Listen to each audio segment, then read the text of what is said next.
That's exactly right, ladies and gentlemen, boys and girls. We are in map number 1.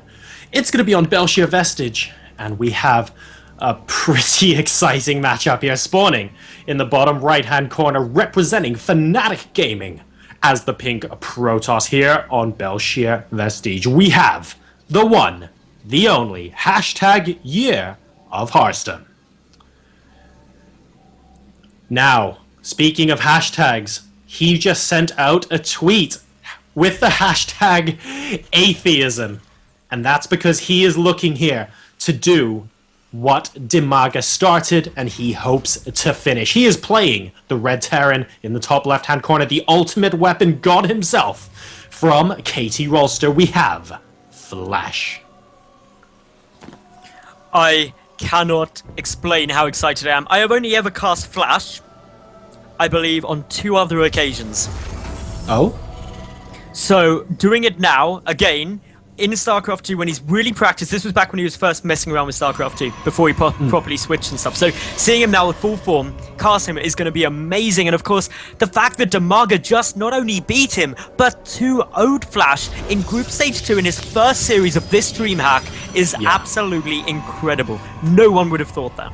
Yeah, this is really bringing back memories for me as well. I remember the first time Kespa players played StarCraft 2 on the Western stage, MLG Anaheim 2012. I think just because of technical difficulties, I ended up casting the first game that started. It was Calm versus Bisu, but I remember Flash playing a little bit later and thinking, the fact that these guys can do what they do, having been exposed to the game for literally a period of days and weeks rather than months and years, is incredible, and we are going to see them do some great things. Flash is trying to do that here, but as we've spoken about already, Maddles, he has fallen once already today.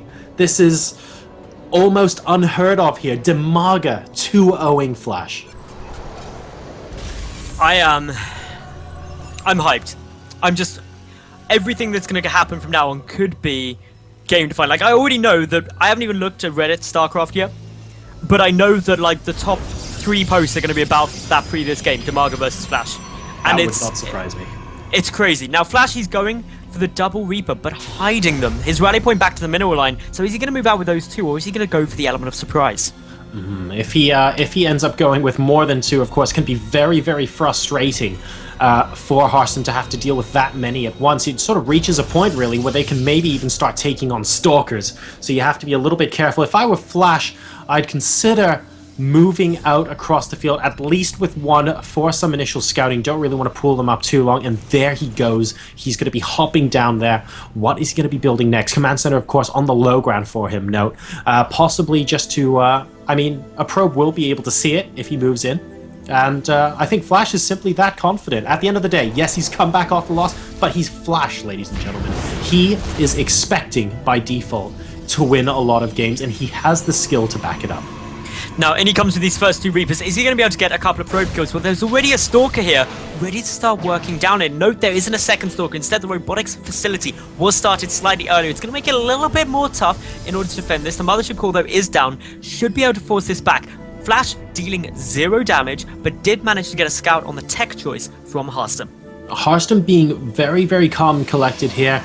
He's not moving his Mothership Core far from his natural expansion, but far enough so that he can see the Stalker as well, not wanting Flash to come back and deal additional damage to him. We can see those Reapers meeting up with some Marines in the middle of the map, guys, and he might be looking to come for a little bit of a secondary push, ideally to kill a unit or 2, maybe pick off a worker if he can. And I think Flash... I mean, he's going to be very, very aggressive. He's starting the game off this way. And behind this, guys, he has Widow Mines and a Starport on the way. So we could see some drops immediately follow this. Now, mass drop play could be really good. But of course, Flash, known for his decision-making, his responses to finding certain bits of scouting information and things that his opponent does. The Mothership Core moving back, though, needs to be careful not to get sniped off. Only 2 Stalkers here. The Mothership Core very well may need to trigger Foden overcharge, but waiting, baiting these units as close in as possible to kill as many as possible, and does get a few. Still very little damage done by Flash, and Harstem looking quite comfortable. Trying to force the photon overcharge there, but you're right, Maddles. Did he maybe go a little bit too far and lost a few more units than he otherwise would have? Like Harstem, actually, with some fantastic micro, trying to stop as many of these units leaving alive as possible. If we take a look at the units lost tab, Harstem technically hasn't lost anything yet this game, and Flash has lost 5 units and 300 resources. Now, was it worth basing the photon overcharge? Well, the mothership core is at 60 energy right now. So for another one, he's going to need to get up to 100. Do we have a follow-up play? Are we going to see a drop or a follow-up push from Flash here? That's the main thing. Well, Flash does have a medevac coming over with a single Widow Mine held within it, so it could go and try and do a little bit of pain. But the mothership core, as you said, already back up to 75 energy. Not going to take too much longer, but a drop is now coming in, and this is where some damage could get done. And here comes a drop into the main base. There are still a couple of units at the natural, by the way, so perhaps he's trying to bait these out. We've got the Widow Mine being dropped as well, so maybe he's going to pull Harstem in a couple of directions here while doing some more damage in the natural. Here comes the army into the natural from Flash. Keep an eye on that because the main base will get cleaned up. There is the Widow Mine. Here are the Marines alongside a Reaper as well, and the probes are left to fend for themselves. And the Widow Mine, it attacks the... Oh, it's getting the mothership core, which is so close to death now as well. And if he gets there before the photon overcharge go down, he does. This is doing a lot of damage. This is exactly what Flash needed to do. He needed to get these kills. He's already racking up a good number of probe deaths. The army will go down if it did move forward, but I would definitely say it was worth it. 13 probes killed, 14 probes killed, and still there's more units coming down in the main. All right, and he's going to be able to lift these up into the medevac eventually. He needs to be careful that doesn't get sniped down. Harstem wanting to take them out, but does have that boost function available, so the medevac will be able to get away. Really, really nicely played there from Flash. 2 locations at one. Harstem dealing with the initial attack really, really well, but follow-up in 2 locations was a little bit much for that point in the game. Harstem, though, he's got 1-1 nearly complete, and we'll see how he recovers from here, and if he wants to execute some sort of timing, we can see him chrono boosting out Zealot Charge now as well.